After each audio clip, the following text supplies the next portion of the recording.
And while these are going around, I'll take a motion to approve the minutes of December 5th, 2013. I make a motion, we approve the minutes of December 5th. Second. All in favor? And a motion to approve the minutes of December 9th, 2013. I make a motion that we approve. Second. Nothing to remember now, yeah. All in favor?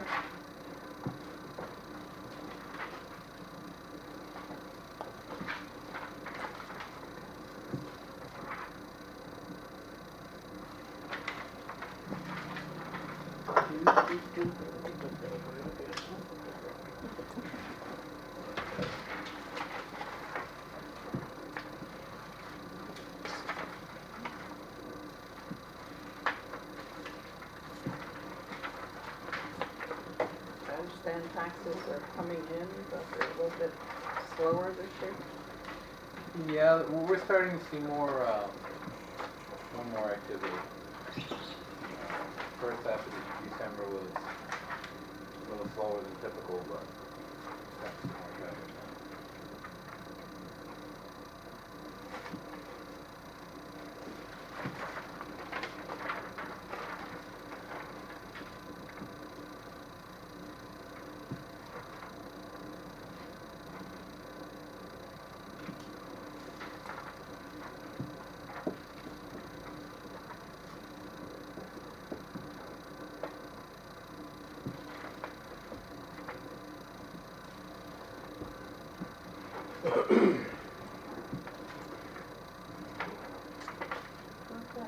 Old business? Old business, I wanted to announce that the CHIP grant, the Small Harbor Improvement Grant for the upcoming season, which was due December 13th, has been submitted. This is going to be part of a project that we're going to be doing for a seasonal floating dock system at the Lubec Marina site. We are coupling 4 different grants. The Small Harbor Improvement Grant is the largest and will account for half of the funds for the project. I have been in contact with Dan Stewart from the Maine DOT.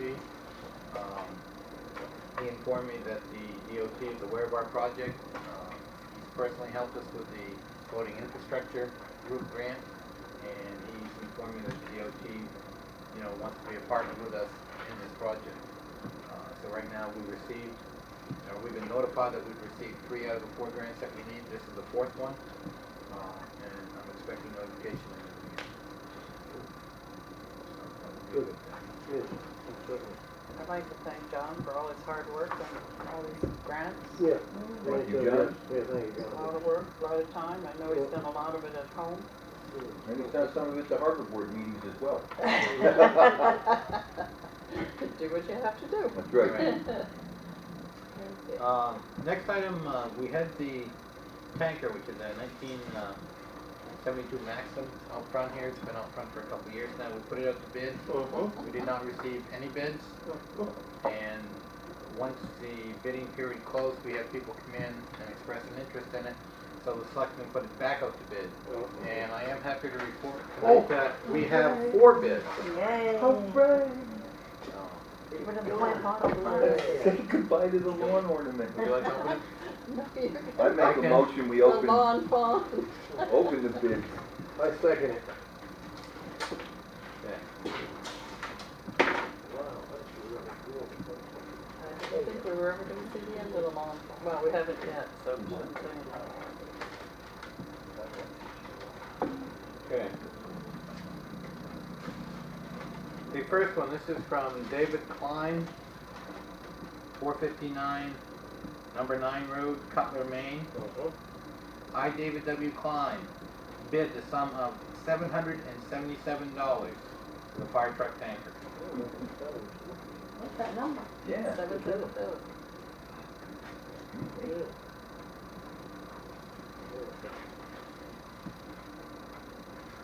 You keeping you awake, Pete? And Yeah. We gave him coffee at the Harbor Board meeting last night so he wouldn't snore. Yeah, that's the envelope. Let's send it along. There you go. And we'll put that. Keep Okay. going. Yes, sir. We have a second?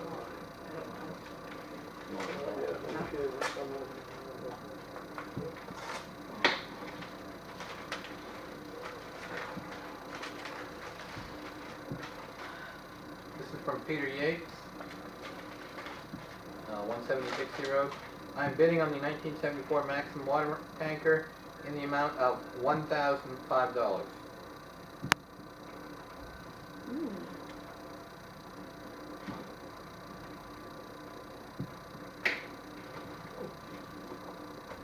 You don't need the check.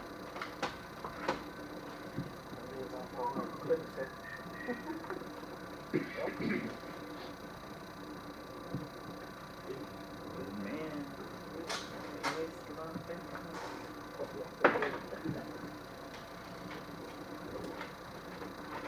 This is from Hollowell Construction, Pembroke, Maine.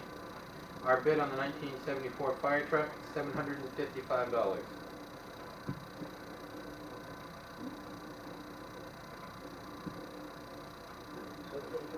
$755.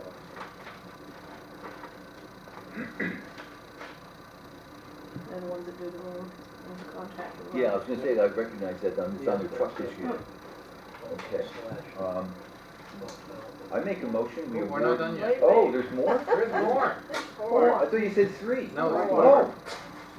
I can only hope it's the winning bid. $5,000. Uh, $9,000. I Fall Home placed a bid of $727 on the 1974 Maxim water tanker, East Machias. Fall Home. I make a motion, we give it to Peter Yates. Second. Any discussion? All in favor? It's yours, Peter. Come and get it. yes, sir. Tonight. We'll plow out in front of you so you can take it right away. I would like to, or if you didn't already put it in the bid, that there is a time limit before they have to come together. At least before, say a month or something. Yep, 2 weeks. 2 weeks. Yeah, 2 weeks. 24 hours. 2 hours.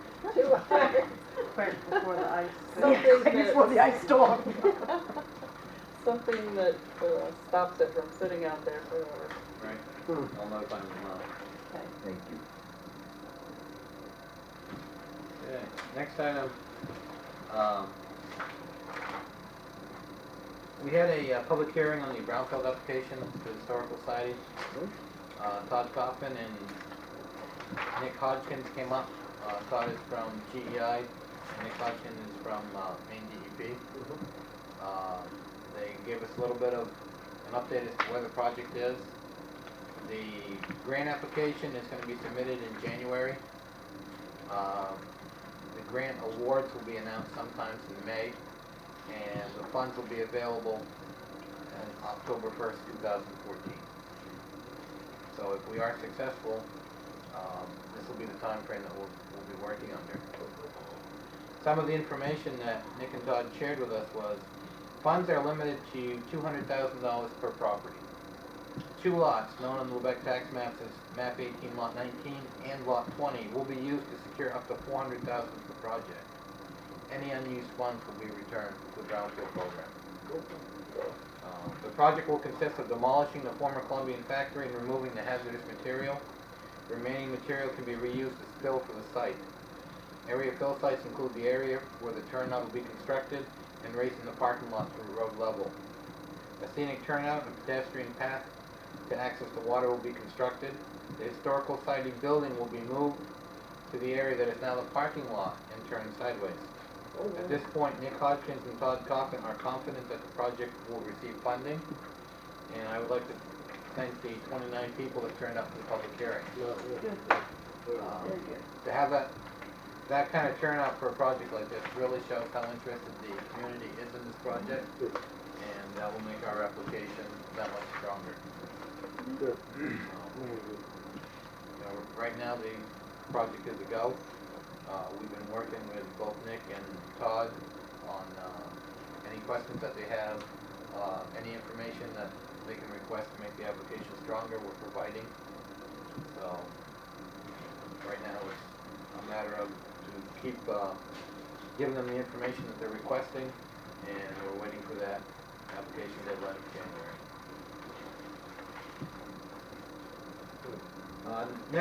Next item, we received a visit from the Department of Labor. They came in, they toured our facilities. One of the areas that they cited on was a lockout tagout policy for each piece of equipment that we have down in Public Works. Even though the visitor went through, Ricky was working on a truck, working on a sander, and he walked around the entire vehicle. He said it was done by the book. But because we didn't have a written policy for each piece of equipment, we were cited for it. Total citations are about $5,300 in penalties. I've been working with the Department of Labor, and we can request an informal meeting with them to go in and discuss the penalties. What I've been told is if we are willing to work with them and to have everything done by the January 31st deadline, they'd be willing to work with us to lower the penalties. If I may, would you please explain what you meant when you said everything was done by the book? Yeah, In lieu of a policy. Yeah, there is a certain procedure that they look for on this particular piece of equipment. Some of the concerns that they have is that while somebody's working on the piece of equipment, an operator could get in the piece of equipment, turn it on, power it up, and somebody would be in a position where they would get hurt. In this particular case, the key was removed. There was a notice set that they're working on the truck. The batteries were unhooked. Everything that was done to work on this truck safely was done, and he noted that. So obviously, you know, our guys have an excellent safety record. They're around equipment constantly, and they do a good job, and I think that's a credit to them. So, in addition to the citations, we were opened up to a number of assets, a number of template policies. We were given the tools to bring everything that we need up to where it needs to be. We do have a January 31st deadline. I've put Renee on working on some of the policies, and she's been working diligently on them. I've been working on them. I've been working with Public Works, Recycling, and the wastewater treatment plant to make sure that every citation that we had, we're going to have an answer for. We have a goal to have everything in compliance by January 15th, ahead of schedule. This way here, if we have an issue that we really need to focus on, we're going to have some time. We had Safety Works here today. This is another organization from the state of Maine. We went over some of our policies, and he was looking at some of the stuff that we were weak on. He again gave us some assets, areas that we could turn to, and all in all, I think this is going to be positive for us. You know, we do have a good safety record, but the area that we were weak on were the policies, were the written documents, and we are going to have those now as well. So I'm confident that when we do have a chance to get down and sit down and discuss the policies, the areas that required us to spend a little bit of money, we're going to have all the receipts. We're going to have the documents of the policies that we need to have, and the information that I got is if we're willing to continue to strive for a safe work environment, they're willing to work with us. So, Good. I'm glad that on the mechanic side of things, everything was really sound, because that's wise. yes, So, yes. This isn't uncommon in a small town that does not have a lot of money, that things like policies, written policies and those type of things do lag behind. What has helped and what came up in this audit from the Department of Labor is that the training is done yearly, and that's done through MMA. And they knew that they had, what they had to do, as far as tagging. and, Yep, putting everything in the, disconnecting. Yeah. It's just that the written procedures were Yeah. not completed. right. So I have high hopes that the Yeah. penalty Will be- will be reduced Yeah. for that reason. Yeah. We have small staff, we have, Right. not a lot of money, and that's not an excuse not to have the written policies in Right. place, but it certainly is a factor. Yeah, I would see that. You know, one of the things that I learned was that, every piece of equipment has to have a separate lockout, tagout See, that's the policy. yeah. And, some of this stuff here, we start looking at the tractor down to the wastewater plant, and this is some of the stuff that we're gonna have to get into. But really, a lot of it is just repeating the same thing, it's just adapting it to each piece of equipment. So this is some of the stuff that Renee's really helping me with.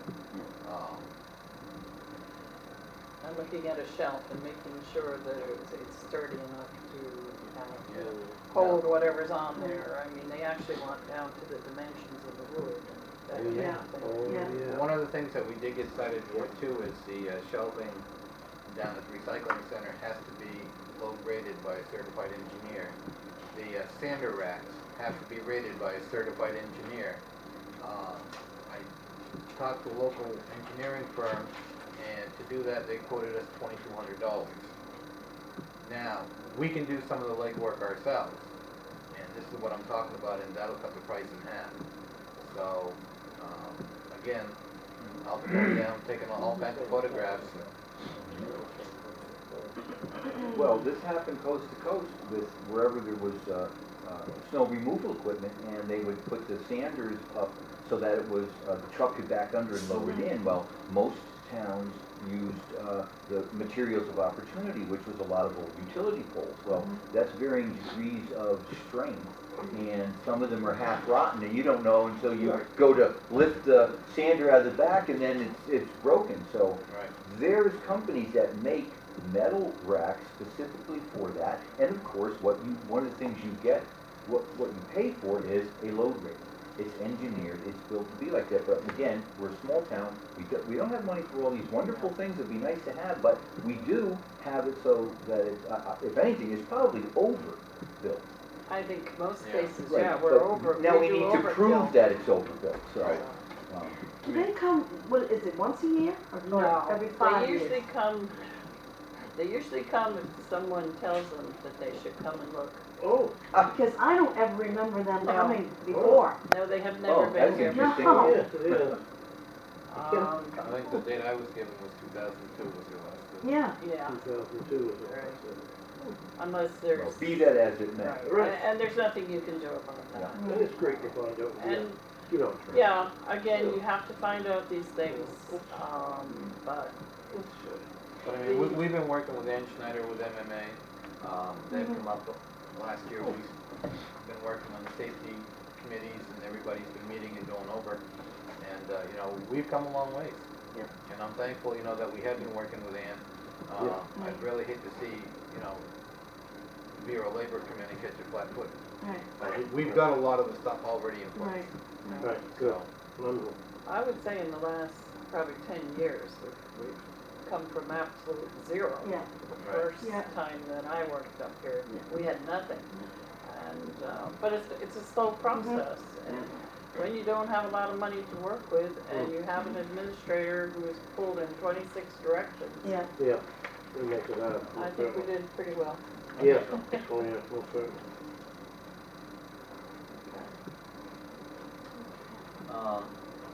So I do want the board to be forewarned. I'm hoping to have at the January 2nd selectmen's meeting a boatload of policies. Mm-hmm. And I'll be asking the selectmen just to review them and adopt them. But most of these will be made from templates that we've received from the Bureau of Labor. Okay, all right. The other thing that I can do is, as I get a bunch of them made, I can send out a mass email to the selectmen if you guys want to come in and review them. You're more than welcome. Next item, I received a request from the Lost Fishermen's Memorial for a letter of support. They are looking to the Stephen and Tabitha King Foundation to get some funding for the Mhm. memorial. I'd like to read, I'd like to read the letter. To the Stephen and Tabitha King Foundation, to whom it may concern. This is from the Selectmen. We're providing this letter of support of the Lost Fishermen's Memorial Park. For generations, many Lubec families depend on the waters of Cobscook Bay in the Atlantic to provide a living for themselves. Over the years, a number of fishermen were lost to the water in pursuit of its bounty. A number of individuals are dedicated to creating a memorial to the lost fishermen and provide a place where their family and friends can gather and remember their loved ones. Please consider the Lost Fishermen's Memorial Park grant application for funding. This dedicated group has attempted to raise funds to create a park dedicated to our fishermen lost at sea. The highlight of the park will be a sculpture created by renowned sculptor Jesse Salisbury. As a community, it's important that we come together and support each other during a time of need. As a fishing community, this park will serve as a place to gather to remember and celebrate loved ones lost to the sea, and serve as a reminder of our community's maritime heritage. You want a motion for Yeah, us to yeah, sign that? please. I make a motion, we sign that. Second.